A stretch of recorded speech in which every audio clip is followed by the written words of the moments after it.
Does that mean Always I ask can't you. curse anymore? Is that what it means? No, it means curse more actually. Because Curse when you, more. Okay. So get that explicit rating really high. Hey, I we're mean, live. we're live. What the fuck? I love how it's still a question of curse more, curse not, curse more. Always curse more. There's People only. people around. We need to curse more. There was a comedian I was watching. He's like, what was his line? He's like, he says fuck, and everyone's like, did you just drop an F bomb? He's like, you guys, Americans, you dropped a bomb on a country. Like, you can't drop an F bomb in a language. Like, what the fuck? Yeah. And it was like, that's fair. We've dropped the bomb. We literally dropped bombs. I think we could drop a swear word here and there. All right, y'all. To another week of our crazy nonsense. We are doing Foursquare, or the Pappy Van Winkles of rum. Okay, why do you call it the Pappy Van Winkle of rum? Because it's expensive, hard to find. What's the both of those, but two, the guy who makes this rum, Foursquare, it's out of Barbados. Barbados is one of two countries in the world that has legal definitions of what rum is. Jamaica and Barbados both state that rum cannot have anything added to it post distillation. So that includes caramel coloring, sugar, or flavonoids, in a sense like tequila does sometimes. If it says an age statement, that's a minimum. There's a lot of rum countries out there that make rum that they can put the maximum age statement. So they'll have a blend of rums. And I mean, screw it, we're not sponsored by anyone. So Ron Zacapa, 23. It says that it's a 23-year-old rum, but it's actually a 3 to 23-year-old rum. And the law of that country says that you can state the maximum age, not the minimum. And so, how much is it going to be? Like you're talking just a couple ounces for it to be considered if that even, age? I mean, from a realistic like flavor perspective, you're talking about when you get to be that condensed in flavor and something's at age, you can add a tiny bit. I mean, there's bottles of cognac out there that state that they have 150-year-old cognac in there. At that point, it's like a bitter. I mean, they're dropping like little tiny drops in there, but that little drop does a lot. And so it's no shame, it's no disdain to a rum company that decides to do this for the sake of creating a flavor of what is going to be their blend or what is going to be their expression. It's just that when you, from an American's point of view, and they wholeheartedly know what they're doing, when with us knowing whiskey and whiskey laws, specifically from Scotland and Ireland and here in America, if you're going to put the age statement on something, that means it's a minimum. We perceive older as better in this country. And so when you see a rum come out that's 23 years old, automatically the perception is that this is an amazing rum and it's better and stuff. And it's only, $40.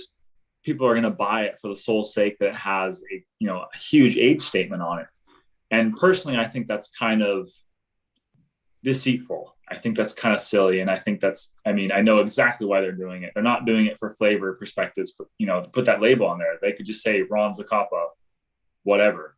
The 23 is specifically because they have 23-year-old rum in there, but they also have 3-year-old rum there. And that sounds a lot better.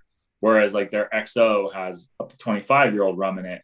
And it's just a higher average. But anywho, from Barbados, each one of these bottles has the entire statement of what it is. So let's start off with Sagacity. Should be on the top there. I think, actually, let's hold on one second. That 20. I think Sagacity is the earliest one. Yeah. So Sagacity is ex-bourbon and ex-Madeira casks. Oh, wow. So it says up here, cask type. So ex-bourbon, ex-Madeira. Cask aging, 12 years. Distillation, pot and column blend. That's very common for Barbados. They always tend to have a column and a pot still. What's a column blend? Is that just a different kind of still then? Yeah. So a pot still is what whiskey or old school like Scotch and Irish whiskey usually made in. It's basically exactly what it sounds like. It's a big ball. It's a big pot. and you burn it and it goes through. Whereas a column still tends to be more what vodka is made in. And it's this big, huge column that goes up it looks like a big chimney, and there's plates, and those plates are separated by a distance that allows you to basically have different boiling points. So as it gets, and therefore different types of alcohol. And so you basically hit the button, go. Kind of like refining oil. Yeah, very similar. And so correct me if I'm wrong, but doesn't it catch that way you can pull the vapors, or basically what becomes alcohol at certain levels? Bingo. And it's much easier to cut heads and tails and whatnot. And you keep going until you're done and you have nothing else left in there. And it's a constantly continuous thing. And there's different flavors that happen from that. There's still a very specific amount of like trust and skill that goes into that, but not nearly as much skill that goes into pot distillation. Pot is a much older form of this. But in Barbados, they tend to go with both the old and the new ways of doing things. And so they have both of them. It went away, but don't get mad. But the first smell I took, it smelled like chili cheese Fritos. Like that. I'm not getting that at all, but okay. Oh, it went away, but that was the first time I was like, why does it smell like chili cheese Fritos? That's what you had for dinner. It's what he washed his glass with next to. I'm way more classier. I'm with pork ramen, okay? That's what I had for dinner. Some ramen. Oh, man. With peanut butter and my fiance and I were just discussing like ramen as like 20 years ago, ramen was like maybe $3 if it was expensive. Now all of a sudden ramen's like between $10 and $20. Oh no, I get it in a little bag. It's about 60 cents at Winco. Yeah. Exactly my point. That's now my favorite ramen hack is peanut butter and hot sauce. All right. I get like a Thai chili. Oh, that is good. Oh man. That is viscous. It is tasty. It is hot. Oh, see. So this one's on the low end. I could see how bourbon drinkers could jump into this. Right. This one's on the low end of the proof that we're going to be tasting. This one's at 48% alcohol. So this is the Pirate's drink? Oh, don't worry. We're getting up to that. There's we'll do the 10-day and then we'll do the Redoutable. The Redoutable is sitting at 61% alcohol. Oh, we're getting into Bookers at that level. Yeah. Have we talked about proof on this show before? Being that this is rum. When it comes to rum, no. Rum and gin are the ones that created this concept of proof. And I was wondering if we discussed it before. Mm-mm. Do you guys know where the word proof comes from? No. From the side of the bottle? Well, it comes from the British Navy. And so if you get into alcohol and you were to put your barrel of alcohol on a ship, you tend to store things next to where your cannons are. And if anything was below 100 proof and it spilt on your gunpowder was useless. But magically, if it was over 100 proof, your gunpowder was still light. And so it was illegal to put anything under proof of 100 proof on a ship. So your rum, which was declared by British law that there had to be rum rations on board of a ship, had to be at proof. And this time and day, they did not have a way to measure proof. They just knew that if it was over this one amount, which turns out is 50% alcohol, i.e. 100 proof, things would light on fire. Below that, things would not light on fire. And so everything on the ship was highly alcoholic by law. Hell yeah. There you Sounds like a good excuse.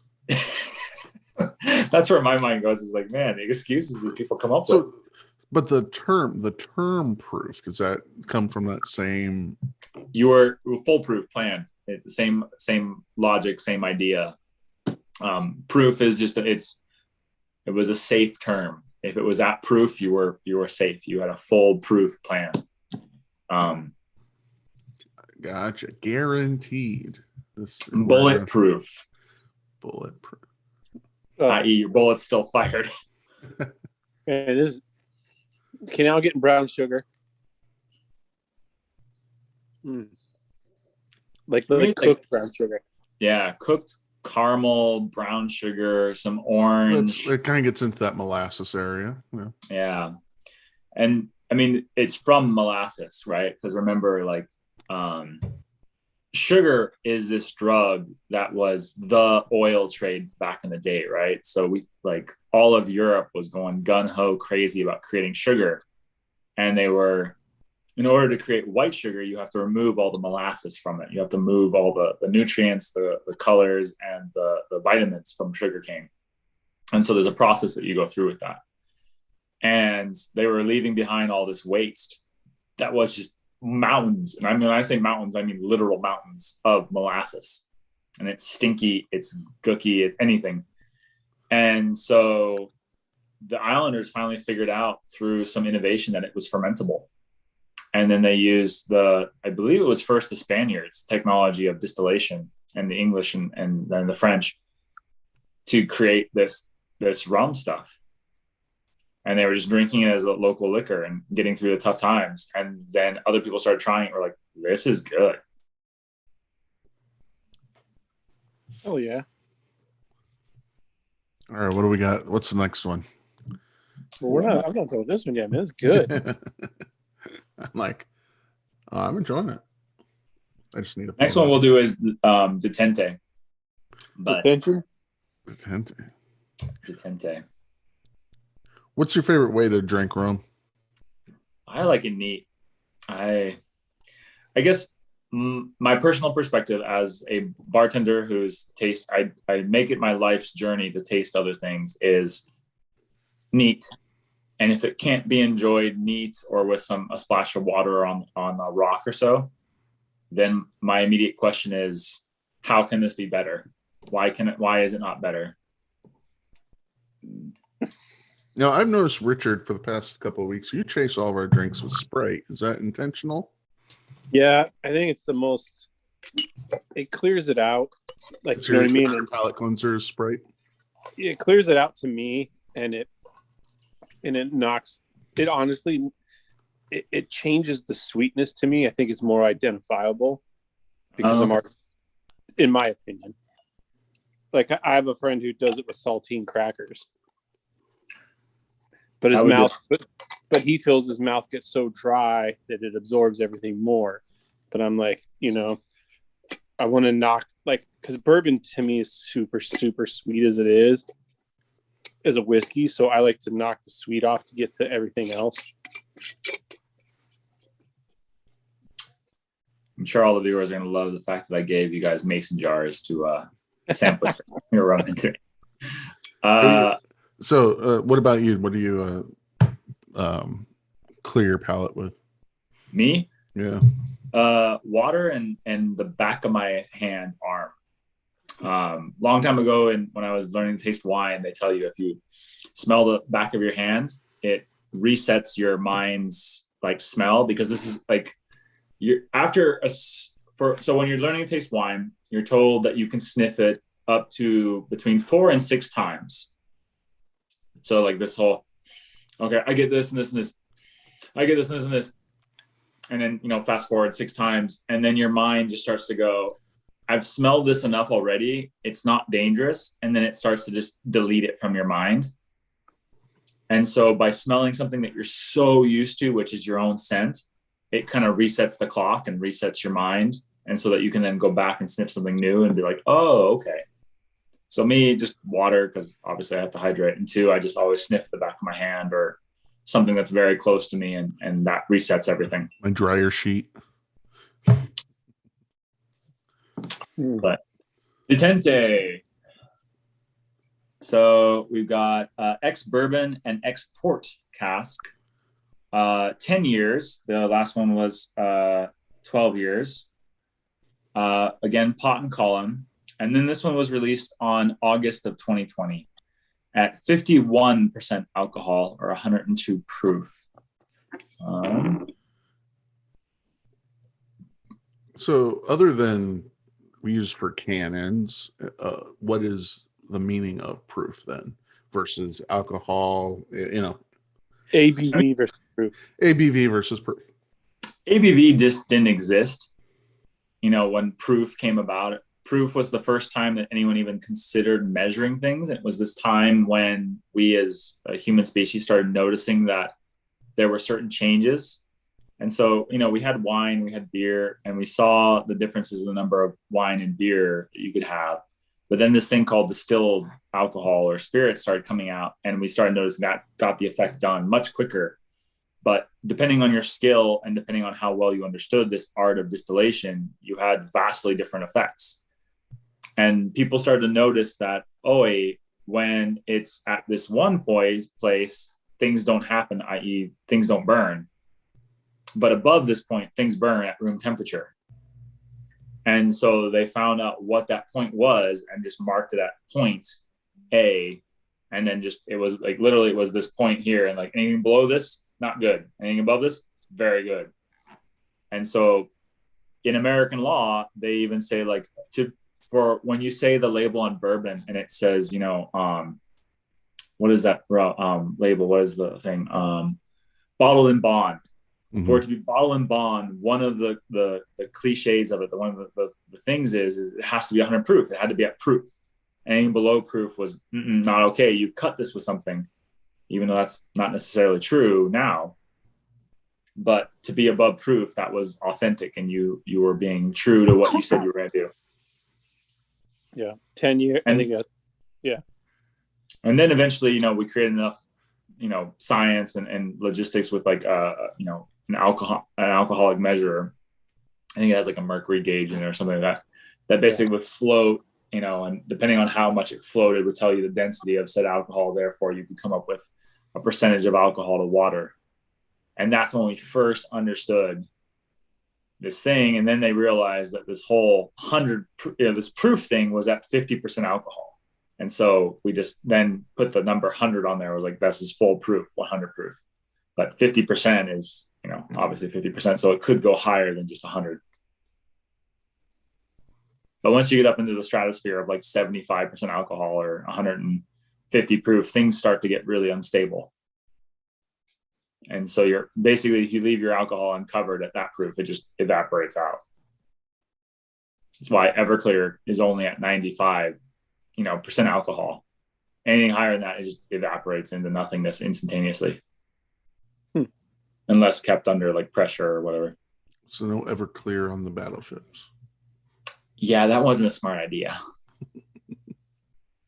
This one's good. I like the other one better. I like the first one best so far. I think that first one's just so damn. Not that this one's bad, but I think that first one was just so good.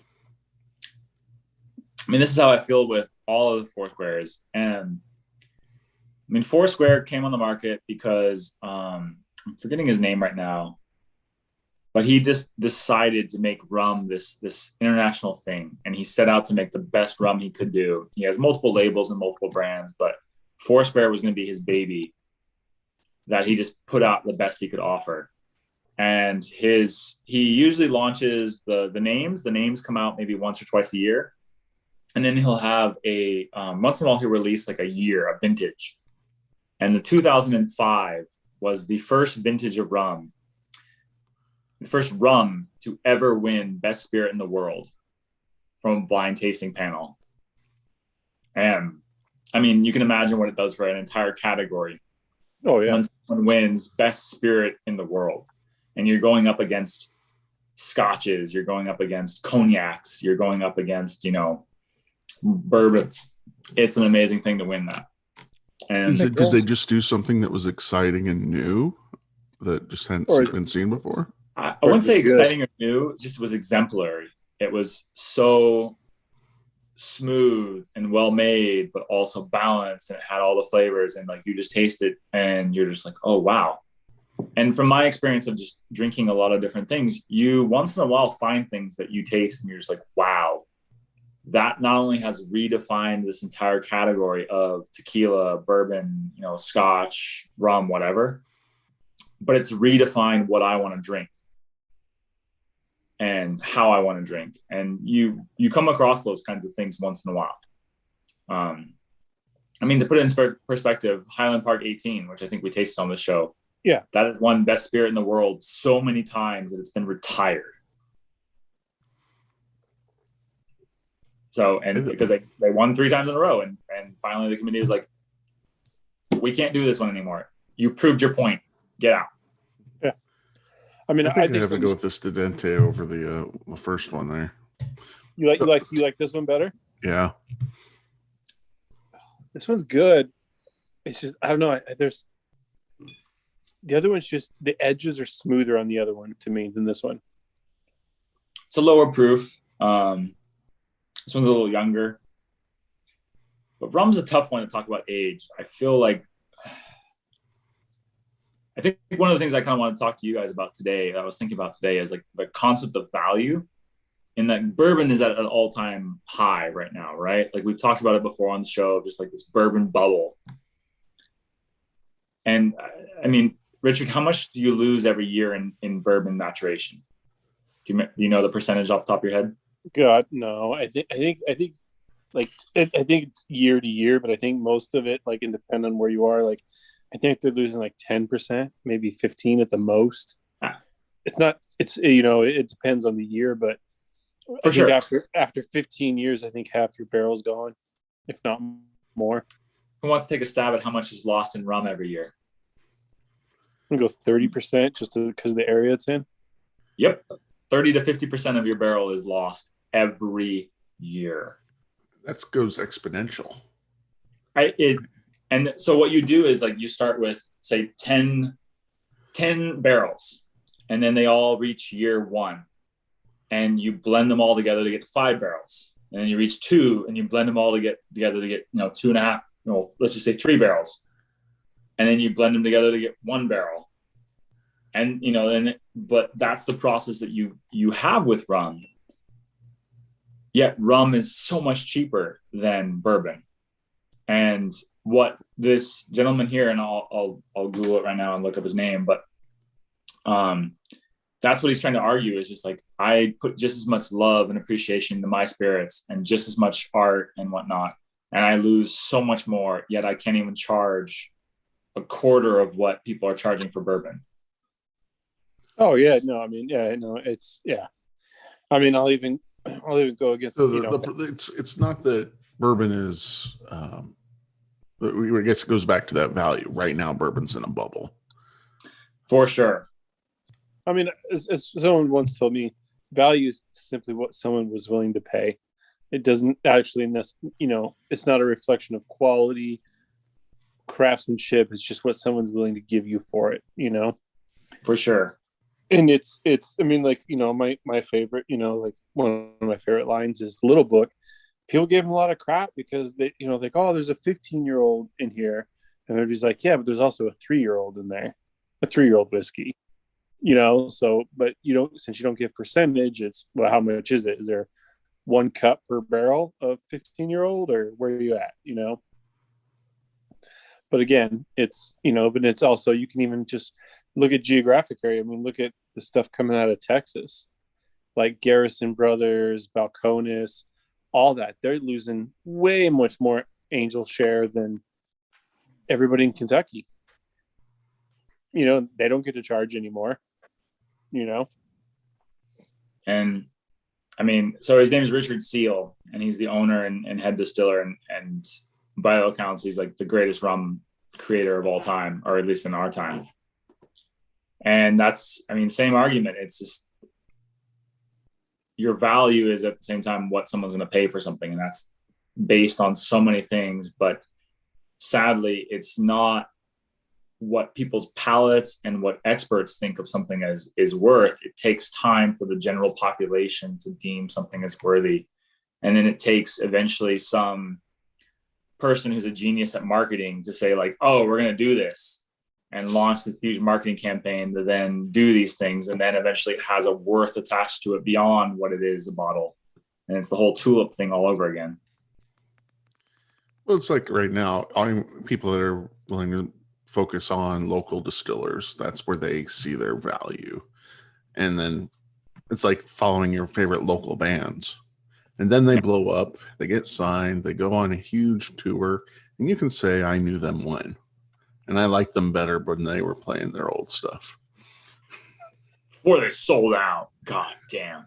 Right? Well, yeah, I think America's in the middle of a single malt revolution, and I think, there's a lot of finishes are coming out now, and I think that's the next big thing too. All these people throwing it in wine barrels and stuff. Well, it's also funny because who was I talking with today or yesterday about how I guess MGP, the Indiana distillery that's providing all the bourbon barrels to everybody for both like private selections as well as these distilleries that are sourcing and blending their own. They're having a really hard time keeping up with the demand. And so they're not able to provide the same years that they used to be able to provide. And it's not even a question of price. They just don't have it anymore. And so I think the maximum they can reach now is like 12 to 10 years in a bourbon cask. And you're paying an arm and a leg for that. But there's nothing higher than that available. Yep.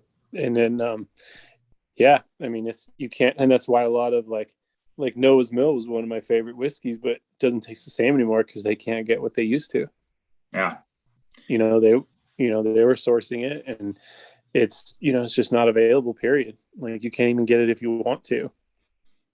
And that's, I think we're seeing in our own time, this conversation, this argument about like, oh, I can do it on the cheap. I can outsource, I can do this, I can buy it from someone else, and I can create the brand and I can sell it at whatever premium I want to get. But you are completely at the mercy of the market's fluctuations.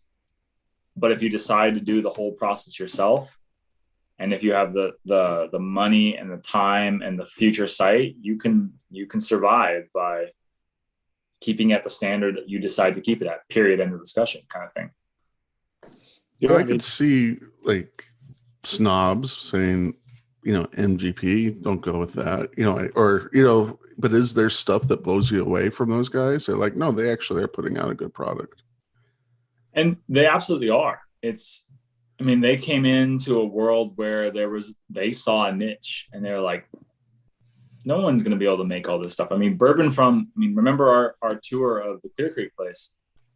Bourbon was literally designed from its birth to be the most expensive spirit to ever get into.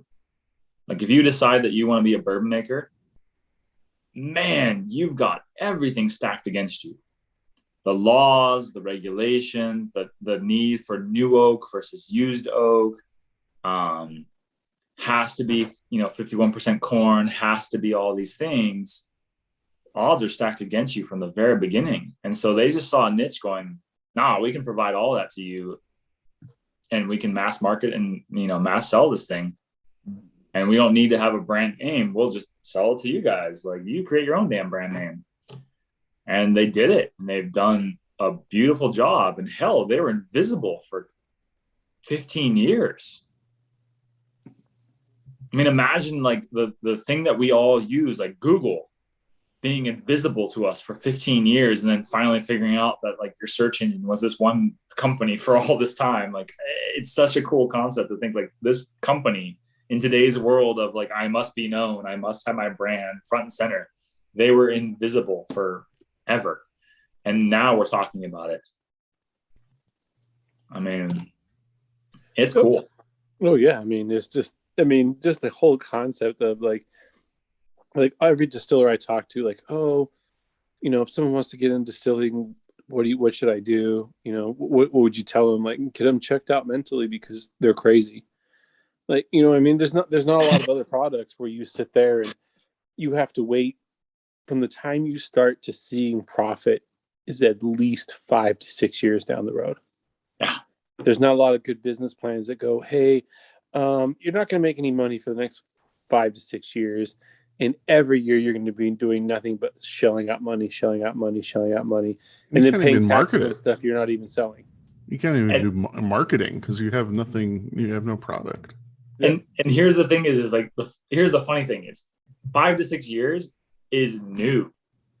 Yeah.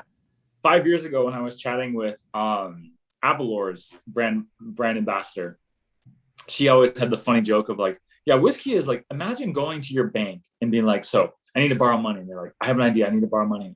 Oh, okay. Well, tell us about your idea. We'd love to lend you money. Get this. I'm going to take this barley and I'm going to ferment it. And then I'm going to create this beer.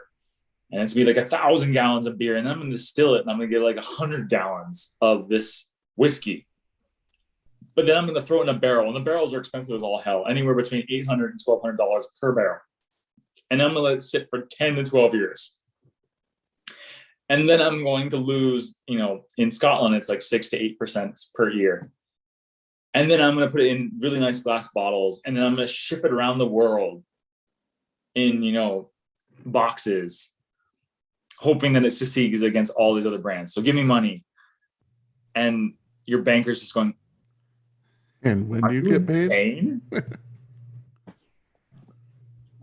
So 6 years is new. I mean, before bourbon came out, and it's crazy market. So that's a good question. How are people getting investors if you want to start a distillery in that area? Because it pays off. Period. Pays off now. Will it in 10 years? Yeah, I don't know.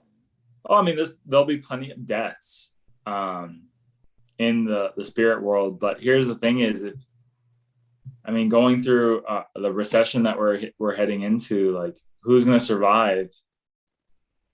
Brown-Forman ain't going anywhere. I mean, they've been built up for close to 200 years. They have, everything dialed into an absolute must. They want to launch a new brand, done. They want to keep their old brands, fine. Buffalo Trace, same. All these big brands, they're doing it all themselves. They'll weather this. They've built the entire thing. All these small distilleries, ugh.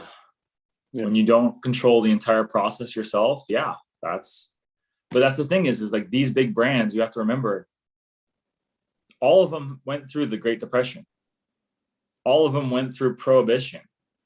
All of them have gone through immense economic struggles and also just being, for lack of a better term, canceled. I mean, the Prohibition was literally like the cancel button for all things spirit making. And unless you could get a license to sell it as a medicinal thing, you were done. Is there an example of something more modern, more recent that we would relate to, of something being legal and then being a prohibition on it? Just, oh no, we're taking this off the market. I mean, kind of in a sense, every drug that's ever come out in the world. I mean, look at psilocybin, which is now being questioned by so many states to be legal again. Back in the 60s, that was not only legal, but it was a prescribed medication for people with PTSD, people with, depression, or, all the, different mental conditions that people were going through. That was what psychiatrists used to prescribe to you. I mean, but before Prohibition, alcohol was a recreational, and every single country, every single major country to date has gone through its own prohibition at least once. South Africa's gone through it now twice. One of them very recent, in like the last year. And so, Scotland went through a prohibition. And that was how we discovered that you aged whiskey, literally, was because people were hiding their whiskey in barrels. And they had this very complex system of like lights and whistles and whatever else to notify that the whatever town police were coming through, and you had to close up shop. Every country goes through it at least once. It's the human will always want to be inebriated, But like you said, it's the big ones that are going to stay. It's I remember, I forgot what show it was on, but they went to Jameson, and they were talking to the head distiller there. Their Angels, to put size in perspective, the Jameson Angel share per day, each, like one day's Angel share was more than Balcones in Texas was distilling. Like they were losing out of their barrels more than an entire distillery in Texas was making. Like that's a lot of fucking whiskey. Isn't You know there what I mean? isn't there a way to make a better environmental control system to prevent that kind of loss? I Whether mean, that's adjusting humidity in the it's room. well, but you need that. But the reason you need that loss is, well, I mean, not as much with Scotch and Irish whiskey because that's not where the main flavor is coming from because they're using used barrels. But American, you want that. You know what I mean? You want that loss. That's why in Scotland and Ireland they're kept down in the ground where it's cool, like 60 So what is the degrees. benefit of a loss? the smoothness, More interaction with the wood. Yeah, to put it into perspective, like when you distill an alcohol, there's more or less three types of alcohol that you're getting, and the one that you really want is that middle one, which is your heart. Your heads are the poison that causes people to go blind. And so if you ever read into like prohibition, you read into what caused prohibition, like there was some shoddy alcohol out there that was causing people to go blind for 24 hours. They don't tell you the 24-hour part. And then there's your tails, which is very like viscous and oiling, and all it has to do with, boiling points of alcohol. But when you let something just sit in the barrel, the really high esters just tend to come out. And so there's a sense of everything mellows, everything assembles itself and aligns itself in a more, comfortable way. And what you taste is balanced and nice. So you want it to happen. I mean, everyone says an angel share, like, oh, we're losing all this whiskey. It's like, yeah, you wanted to lose that stuff to begin with, you adult. But and again, it also depends on the style of the whiskey. Like I said, in Ireland or Scotland, they don't want it as much, but it's not as important. Whereas, like they say, a place like Texas, though, because you get that interaction with that's like it slams into the barrel and comes back out because of the heat drops. Like there's some parts in Denver, they have some rick houses in Colorado where they're getting 40 to 50 degree temperature swings in a day. So I mean, you get that. You just cut how long it has to be in a barrel in half easily because you've got just as much interaction. But here's the thing, and this, it wasn't until I started drinking cognac that I really understood this. There's two things that go on in a barrel at once. There's the infusion. So the fact that, you have heat and cool, and so alcohol is expanding and going into the barrel and retracting. Every time it expands, it's dissolving those wood sugars, i.e. vanillin, caramel, all these barrel notes that we associate with that. It's dissolving those flavors and pulling it back in every time it cools down. But also there's time. And when you have these major temperature swings, you get the infusion faster than you get the time. And time is something that just happens. And yeah, I mean, we can kind of control it. There's a place in Scotland called the Isle of Jura that has like these magnetic rocks within the island that just swing time far out into a weird place where things just tend to happen a little quicker. But unless you're using they have some, they're starting to use like MRI machines to fast forward time. They're starting to use like serious cool sound machines to fast forward time. There are ways that we're starting. And that's legitimately does something to the barrel, really. Time's controlled by gravity. Yeah. The whole watch, I mean, to all our viewers, if you think I'm crazy, actually there's a wonderful movie out there. Why am I forgetting the name of it, of course, when I want to bring it up? Matthew McConaughey and Interstellar. Thank you. Someone who remembers his name. That's a great scene when they're on that water planet and you're hearing the time go by. Every click is a day on Earth. Exactly. And so time is this relevant thing that we as Earthlings understand as very specific things. The Earth moving in one circle is 1 day. Going around the sun is 1 year. The moon revolving an entire is 1 month. Those are our concepts of time and how we built this whole thing of time on. In other planets and other ways, that's different, and it's completely controlled by gravity.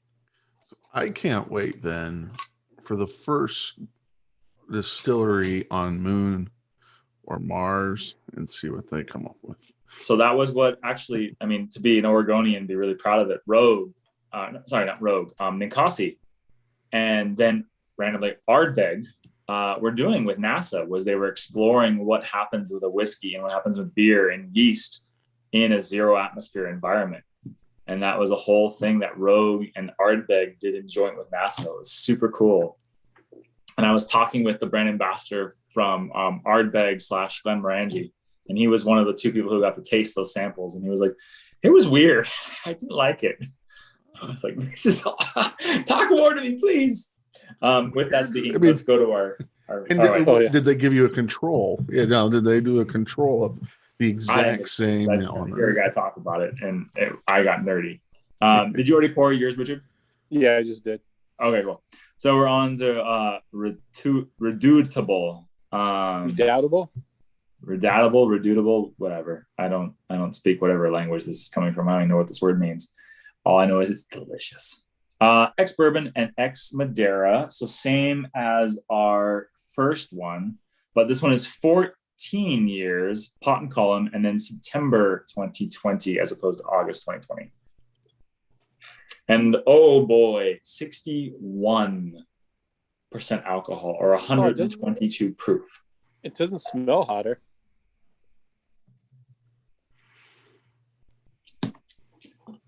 But anyway, back to the whole conversation of time. So when you go to cognac producers, legally speaking, they're allowed to have 4 different types of barrels: brand new, slightly used, ever so slightly used, or more slightly used than not. So basically 75% of the flavor is taken out, and then so used that no flavor is given whatsoever. And then they're also allowed to use glass, like columns, because they understand that cognac can sit in a glass column for 50 years and it will change. This is my favorite one. Yeah. This is the most recent one that came out, and I love it. Yeah, that's good. I mean, at 61%, it's not that hot. No. It's hot. I was surprising that wasn't as hot.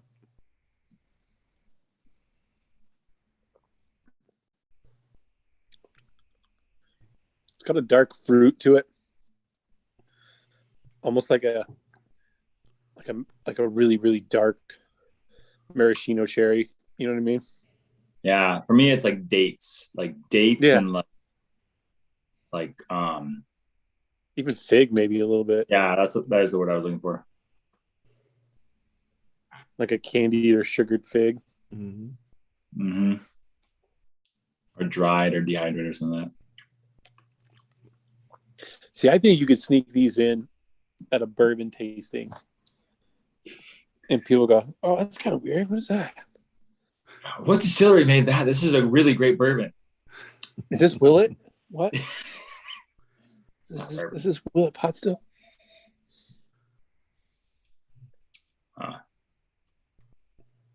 No, rum. I have a love for rum. I'm going to still stick with my whiskey, but this would be. I would put it in there with it though. To all of our viewers, the 6 of you total, he's only saying that because he doesn't want to reinvest everything into also now buying rum. Oh, okay. No, there's a store here called Westmoreland, and he's the owner's always trying to get me to get rum, and I'm like, nope. One whiskey's enough. That's I'll stick with one addiction and stay on marriage number 2. You know what I mean?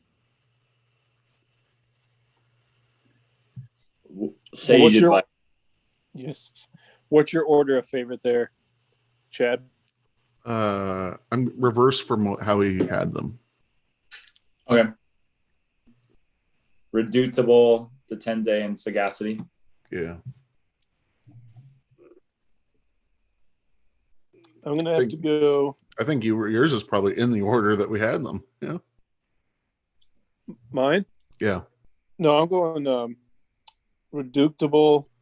So the last one first, and then Sarah got whoever you say the first one, and then the middle one. So last, first, middle.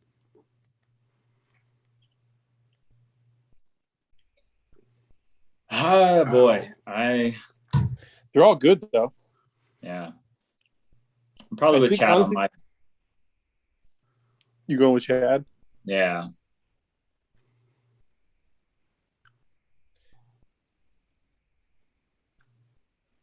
And how much do these bottles retail for?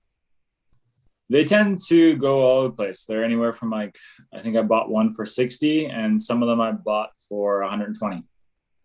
Okay. It's not too bad. Is it common enough that my local bars are going to carry them? Oh, no.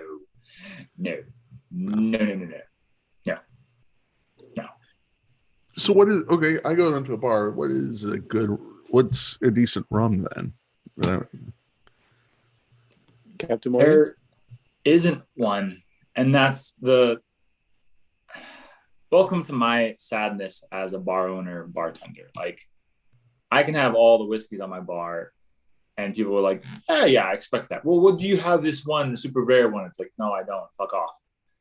And then now it's getting into tequila where like you can have some tequilas and they're like, well, do you have the famous ones? It's like, no, I don't. Fuck off. But if I have all this cool, unique, and amazing rum that's famous in my world or my mind, and then you have it on the back bar, they're like, well, what's that bottle? It's like, it's Foursquare. I don't know what that is. It's the Pappy Van Winkle of rums. Okay.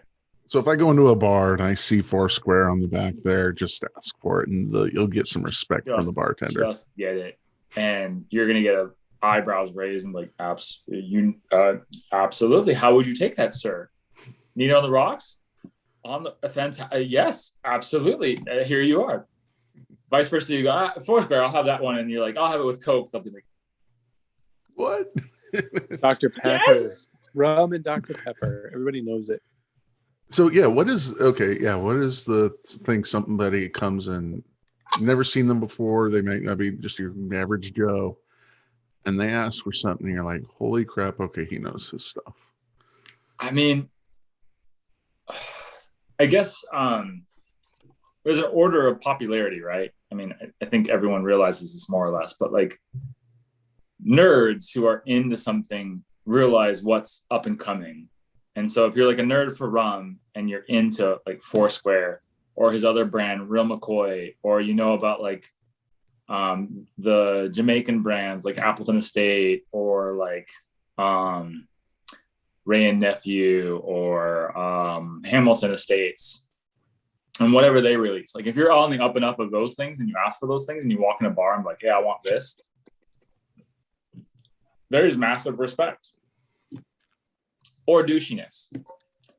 Massive respect if you walk into like a bar that carries those things and you're like, hey, I'll take this, because then you're like, oh wow, not only this person knows what they're talking about, but two, they like saw it on the back bar and they like ordered it. Right. Damn. It's one thing to come into a bar and they know that fuck off. We don't have that. Well, okay, you walk into like, I mean, it's the same as like you walk into like a dive bar and be like, oh, I'll have Macallan 25. It's like, boy, douchebag, do you realize where you're at? Like, does it look like we have that on the back bar? Like, fuck off. Yeah, the outside says Irish Car Bomb Special. They're not going to have Macallan 25. Exactly. And so by being the nerd that you are, you can also be completely oblivious to the real world. And so it's that special, like the balance of two, where you walk in and you're a massive nerd and you know all these things, but you're also aware of what's going on in your surrounding. Like, oh, look at that bottle in the back bar. I know what that is. I'll have one of those.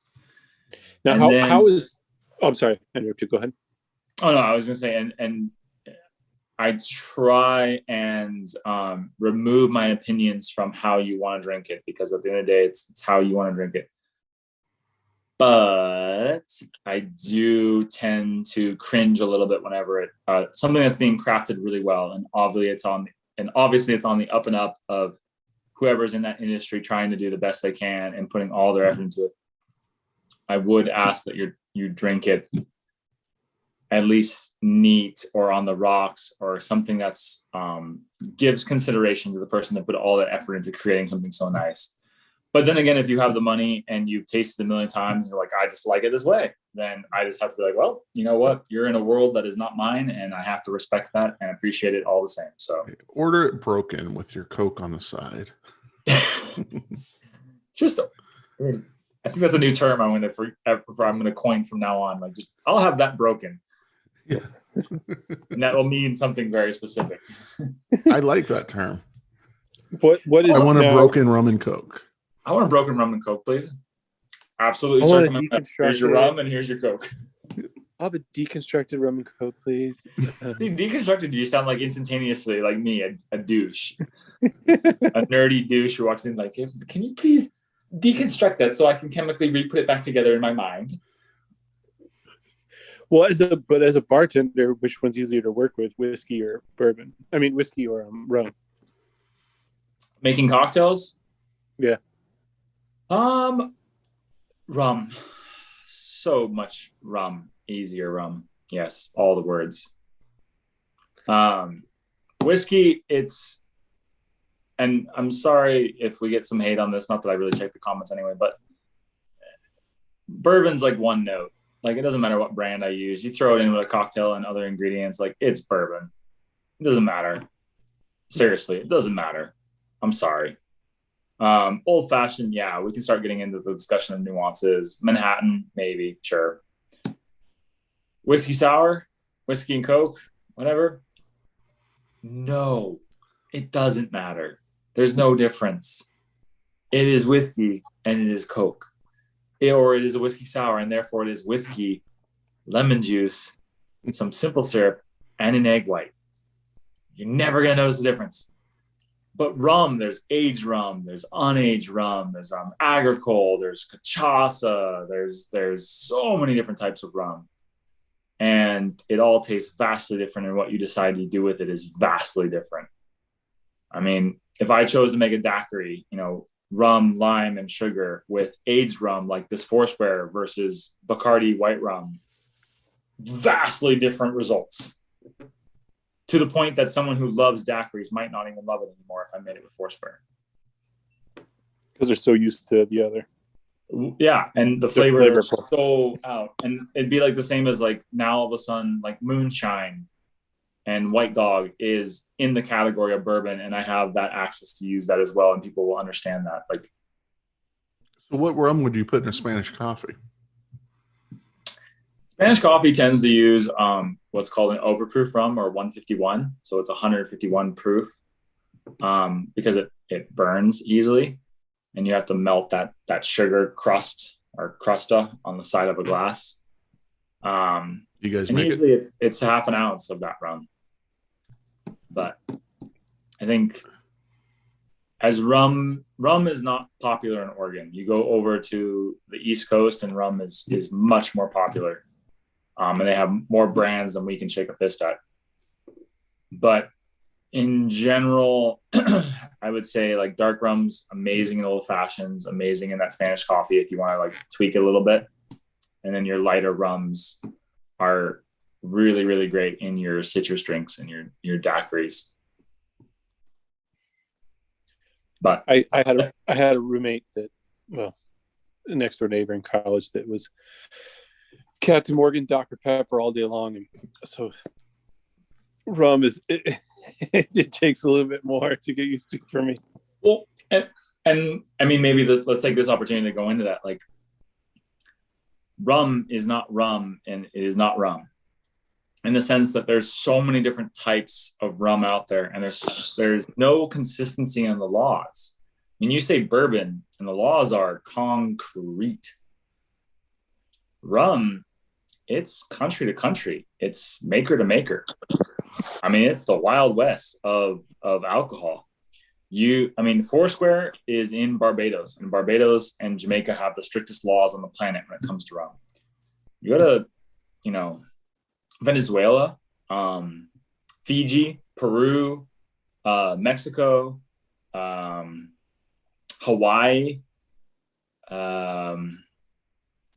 Name a spot in the world.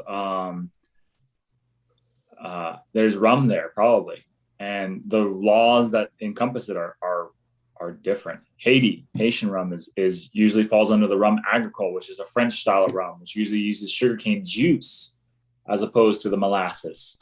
So it's very funky. It's very grassy. There's so many different types, and what you choose to use in your cocktails or what you choose to drink is so vastly different. And so you can have someone, Richard yourself, like say, I don't like rum. And then you taste them on a Barbadian rum, they're like, I love rum. And then you taste them on a Venezuelan rum, and you're like, I hate this shit. And it can be all in the same conversation. And I have to be like, absolutely. So, I mean, the world of rum is so vast and so all encompassing that, like, just to say like you like it or you don't, it's just like, which one? What style? Where from? What do you mean you like rum? Like, have you had this? Have you had that? That stuff's horrible by all, like, you know, basic understanding of it. Like, okay. Or vice versa, like you hate it. Like, which one? This is amazing. Yeah. No, fair enough. Fair enough. And that's why we're trying everything. Exactly. You know, it's a giant adventure in drinking, if you will. It's quite the term. It's almost like we call our show Adventures in Drinking. Adventures in Alcohol. Adventures in Alcohol. And it's almost like that was the idea of this entire show. Wait. Well, cool. Yeah. Do we have anything else? Do we got anything coming up that we're going to try to push, or we want to try, or what are you thinking, Robbie? I was thinking that next week we talk about RTDs, or ready to drink cocktails. Ah, yes. It is the fastest growing alcoholic category, and it's one that I have a lot of opinions about. So if you guys... Do they come in a single packet, or do you got to mix yourself? No, a single packet. Ready to go.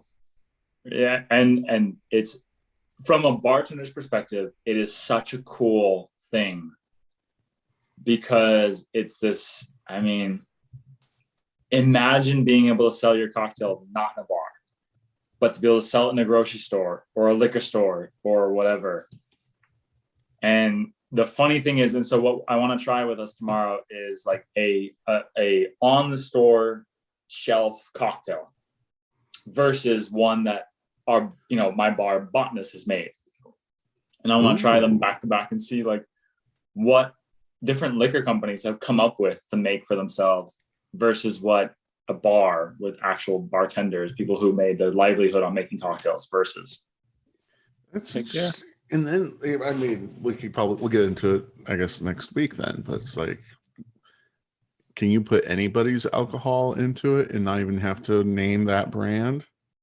Yes, exactly. And it's, I mean, you think, I mean, we're talking about rum is the wild, wild west of alcohol. Like, welcome to this new world of, literally, thanks to COVID, distilleries and all these different places are coming out with cocktails, and they're coming out with these generic, old fashioned Negroni, Cosmo, whatever you want to name it, putting in a bottle or in a can and being like, hey, buy our stuff. And versus bars haven't yet been able to really do that, other than just like cocktails to go, which is all thanks to COVID and whatnot. But if I'm not mistaken, I believe Wild Roots Vodka is one of the first ones and only ones that I know of that also has a marijuana license, which I think will be interesting coming down the road. And it's still, I mean, it's super interesting, and you're right. And technically speaking, there's two companies. I was talking with one of their reps the other day, and so they have like the spirit company, and then they have the marijuana company, and legally speaking, they're completely separate. But yeah, at the same time, they're revving and ready for the day that someone's like, oh yeah, it's legal to infuse marijuana and alcohol. I don't think that would taste good. I don't think it's about the taste. You can make anything taste good with enough sugar and enough, understanding of the chemicals. But from the research and from my own, studies, marijuana does some interesting stuff while you're drunk to you, and vice versa. Tell us about your personal studies. At the bar, we have a CBD-based soda on tap. In Oregon, as a bar, you can't have a CBD based from cannabis. You have to have it based from hemp. It's the same fucking thing, but whatever. But we put that in one of our drinks, and it does absolutely change the way that you feel and perceive your level of drunkenness, and how that drunkenness makes its rears its head in you. And so at the same time, it raises a very interesting question. That beverage uses a science called nanoemulsification, which is a really fancy term for putting a sound wand in something, because for smoking it is one thing, but to eat it, in order for your body to actually, you can't just put a marijuana leaf in your mouth and chew on it and be like, I'm going to be high. You'd be eating a salad, really disgusting salad. You have to break it down and put it into a fat. THC and all the different elements of cannabis are all fat soluble. And in order for it to be ingested in the human body, it has to be binded with a fat. And so that's why with the edibles, it ends up going in butter or olive oil or whatever. So basically what you're doing is you're taking said CBD, you're binding it to a fat, i.e. in this case, like an oil, a neutral non-flavor oil. And then you put a hypersonic sound wand in this beverage, and you just blast it with high frequency waves that take this fat molecule and break it down to tiny, tiny little microscopic particles that then can seep into your tongue. And so with the soda, you drink the soda, within 5-10 minutes, you feel the effects of CBD in your system. Now, your thoughts on, is CBD a fad right now, or is it I don't think so. Honestly, like the second the soda that we use is called Aurora. It's a Portland-based, or I guess not Portland, Oregon-based company. They're outside in Tigard. After having their soda, I mean, it's a little light for me. I would wish that it was a little more flavorful. The one we use is a lavender citrus one. But I mean, that completely remade my mind on how to use cannabis in a bar. And I really do wait for a day when I can get different nano-emulsified cannabis-derived drinks, both THC and CBD, and have them at a bar. Like the idea that I could have a non-alcoholic but cannabis bar where I create flavors and I create beverages that within 5 to 10 minutes, you feel the effects of it, and I can actually monitor it. I mean, think about it. Like it takes you 30 minutes to feel the effects of alcohol on average, like 10 to 30 minutes, but I can get you high on marijuana in 5 to 10. I can monitor the effects way better than on this. And I can provide you drinks that are, in the, 2.5 to 5 milligram per drink spectrum. And you can have 2 or 3 of those and feel great. Now, granted, there's a healthy portion of the population that don't like edible version of marijuana versus the smoking part. And then there's a healthy part of the population, myself included, that I don't like the smoking part of it, but I love the edible part of it. And so from my perspective, creating a bar or creating a business that's around creating an experience through cannabis is highly interesting and super exciting. And Oregon will probably be the place for it. We end up being the first for everything. So sorry, it's true. Yeah. Okay. All right, guys. We'll tune in next week when we try some RTD drinks and see if we like or don't like. Agreed. If you need to find me, I am NW Whiskey Man on Instagram. I am conscious_bartender on Instagram. And I'm just out there somewhere. You can find me. Something about Whiskey Greenhorn, I think it is. Yeah. We'll see y'all next week. Bye.